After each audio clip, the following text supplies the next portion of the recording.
প্রথমে রং গুলিয়ে নিলাম। এই যে দেখুন, সাদা আর হচ্ছে সবুজ, মেরুন, কফি কালার, আর একটা হচ্ছে অরেঞ্জ কালার, আর একটা হচ্ছে হলুদ। আমি যে শাড়িটাতে রং করব শাড়িটা হচ্ছে সাদা, আর যে রঙগুলো লাগবে আমার সেটা হচ্ছে বিশেষ করে হলুদ রঙটাই আমার লাগবে। এই যে হালকা করে শাড়িতে আমি এঁকে নিয়েছি, কিছু কিছু, সব জায়গায় আঁকিনি, অনুমান করে আঁকবো পরে, তবে কিছু কিছু জায়গায় এঁকে নিয়েছি।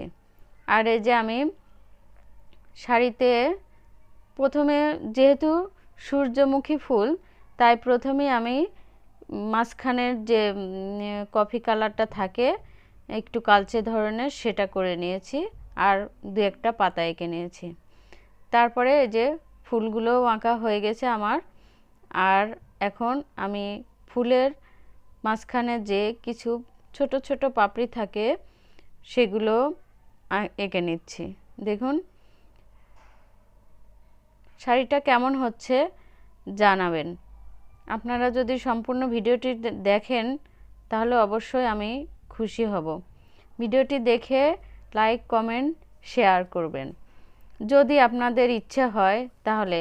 তবে আমি আপনাদের কাছে অনুরোধ করব যে ভিডিওটি ভালো লাগলে অবশ্যই লাইক, কমেন্ট, শেয়ার করবেন।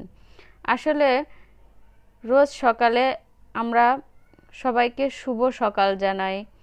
এটা শুধু ফর্মালিটিস নয়, এটা একটা মাধ্যম যে আমি তোমাকে প্রতিদিন মনে করছি। দেখুন এই যে আমার শাড়িটা হয়ে গেছে প্রায়।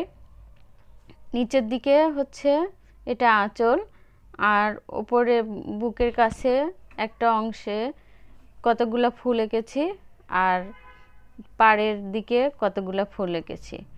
আর জমিনগুলোতে খুব বেশি আঁকিনি, অল্প অল্প দু একটা করে এঁকেছি। আর করার পরে কিছু রং বেঁচে যায়, তাই আমি একটা ওড়নাতেও করে ফেললাম সূর্যমুখী ফুল। আমার একটা ড্রেস আছে শুধু কামিজ, যেখানে ফুল আঁকা ছিল। এই যে একেবারে শেষ আঁকা। দেখুন কেমন হয়েছে। ভিডিওটি ভালো লাগলে অবশ্যই আপনারা আমাকে সমর্থন করবেন। দেখুন কেমন হয়েছে জানাবেন। সূর্যমুখী ফুল আমার কাছে ভালো লাগে, তবে আমি একজন বিশেষ মানুষের জন্য শাড়িটা করলাম। জানি না দিতে পারবো কি না, তবে আল্লাহ ভরসা। ধন্যবাদ সবাইকে।